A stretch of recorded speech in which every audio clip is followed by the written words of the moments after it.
사랑합니다.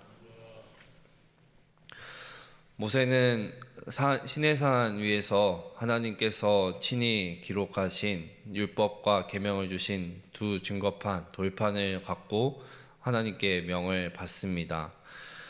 하나님께서 이 돌판이 말해주는 것은 하나님께서 이제 사람과 이스라엘과 언약 관계에 들어섰다라는 것을 증거하는 돌판이기도 합니다. 이 증거판은 하나님께서 사람에게 직접 제작해서 주셨다라는 점에서 굉장히 의미가 있습니다. 아마도 하나님께서 사람에게 직접 물건을 제작해서 주신 것은 아담과 하와에게 지어주신 가죽옷과 이 증거판 두 가지뿐이지 않았을까 생각을 하게 됩니다. 그런데 하나님께서는 갑자기 모세에게 말씀하시기를 내 백성이 부패하였으니 너는 속히 내려가 보거라 라고 이야기하십니다. 이 신비로운 돌판을 받고 하나님의 명을 받은 모세는 갑작스러니 내려가서 네 백성이 부패하였으니 내려가라는 이 하나님의 갑작스러운 명령에 굉장히 당황하고 마음이 복잡했을 것 같습니다. 분명히 시내산에서 하나님께서 주신 이 돌판을 듣고 또 하나님의 영광스러운 그 임재를 맛보았던 모세인데 갑작스러운 이 하나님의 명령에 도대체 백성들이 무슨 잘못을 하였길래 왜 부패하였다 말씀하셨고 급히 내려가 보거라 라고 이야기하셨는가, 그 마음이 굉장히 심히 복잡하고 온갖 생각이 끊이지 않았을 것 같았습니다. 17절과 18절 말씀을 보시면 이제 모세가 산 정상에서 기다리던 여호수아를 만납니다.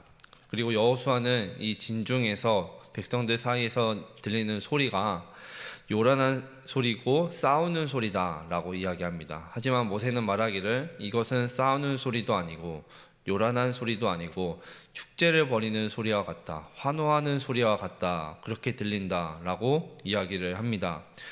급한 마음으로 내려와서 모세가 백성들 가까이 내려와 보니 정말 가관이었던 것이죠.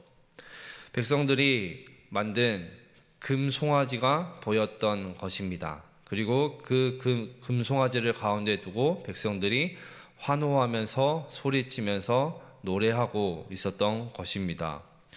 모세의 분이 얼마나 컸을지 상상이 되질 않습니다. 지금 이스라엘은 출애굽한 뒤 채 몇 달이 지나지 않았습니다. 하나님의 많은 은혜와 기적과 사건, 그 경험들을 통하여서 여기까지 온 것이죠. 그러면 이스라엘 백성들이 지금 이런 행동을 한다는 것은 도무지 생각할 수도 없는 그런 상황이었던 것입니다.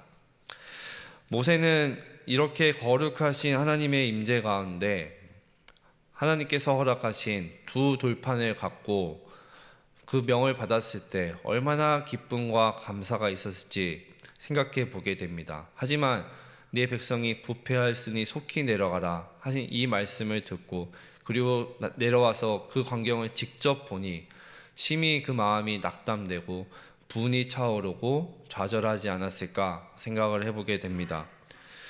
이제 겨우 하나님과의 관계가 제대로 맺고 또 시작되었다 생각했는데 지금 상황을 보니 이스라엘이 제 발로 하나님의 은혜를 걷어차 버린 것입니다. 모세는 즉시 그 증거판을 이 분을 표출하면서 거룩한 분노를 내면서 내리치고 돌판을 부셔버립니다. 그리고 모세는 이 일에 대해서 굉장히 단호하게 조치하고 행동을 합니다. 26절을 보시면 모세는 하나님의 편에 서 있는 자들을 불러 모읍니다. 그리고 그들은 레위 자손들이었습니다.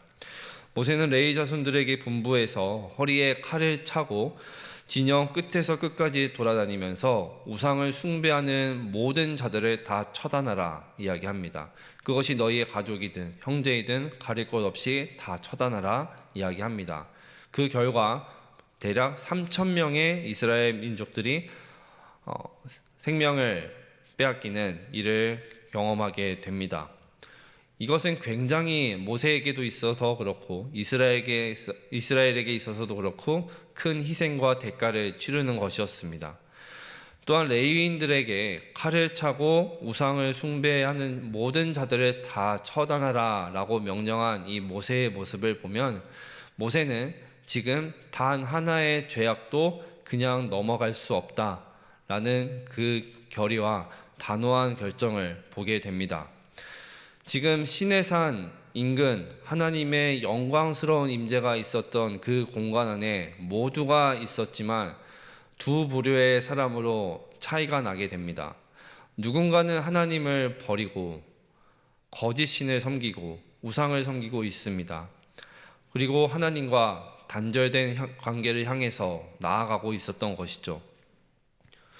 이런 무서운 현상이 같은 하나님을 예배하는 우리의 교회, 우리의 신앙 공동체 안에서도, 나의 신앙생활 안에서도 얼마든지 일어날 수 있습니다. 신앙생활을 수십 년을 하고 주일 성수를 빠지지 않고 철저하게 모든 것을 지키며 살아간다 하더라도 내가 믿는 하나님, 내가 생각하는 신앙생활을 고집하다 보면은 그것은 하나님을 하나님으로 바라보지 못하게 되고 고집스러운 내 신앙으로 아집스러운 모습으로 빠져버리게 되는 길입니다.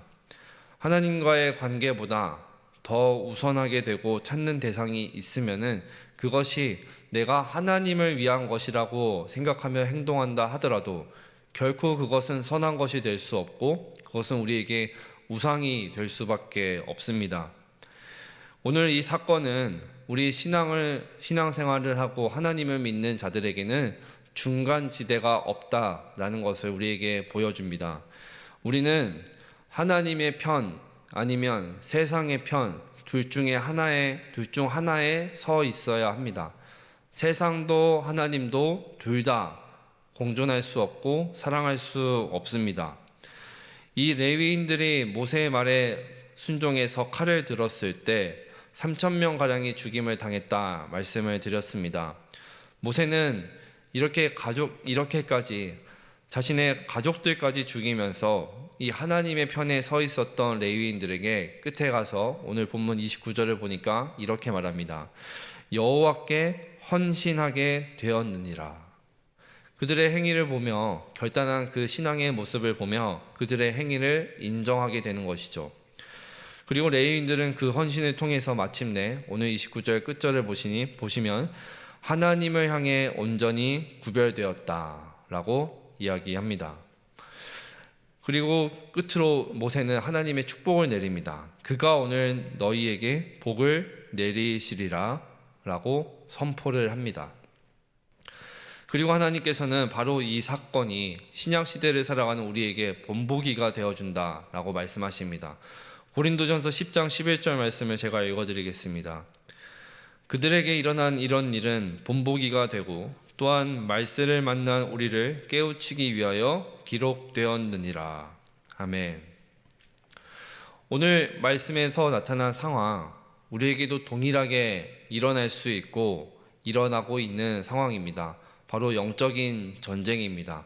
우리 마음에서도 하루에도 수십 번, 수백 번 일어나고 있습니다.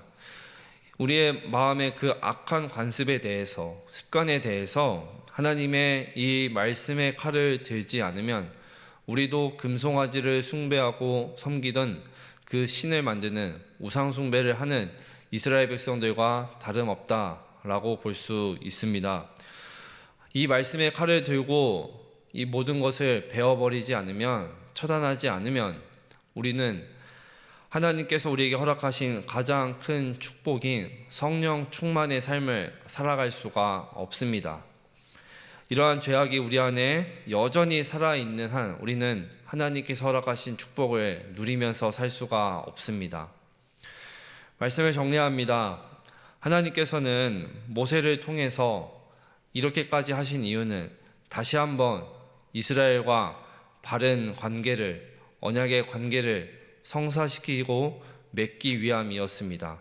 하나님께서도 백성들을 그렇게 자신의 손으로 처단하신다는 것 정말 마음이 아프셨을 것입니다. 하지만 그것보다 그들에게서 악을 처단하는 것이 하나님께는 더 중요했기 때문에 이러한 결단을 하였고, 그 편에 서 있던 자들이 바로 모세와 레위 자손들이었습니다. 레위인들처럼 오늘 하루도 우리는 나의 악한 습관에 대해서, 아주 작은 죄에 대해서라도 말씀의 칼을 들고 내리치는, 단호하게 끊어버리는 결단과 신앙의 모습이 있어야 될 줄 믿습니다. 그러므로 다시 한번 하나님이 원하시는 거룩함과 오늘도 우리와 동행하게 원하시는 그 임마누엘의 하나님을 기억하면서 오늘도 믿음으로 승리하는 발걸음으로 살아가기를 간절히 소망합니다.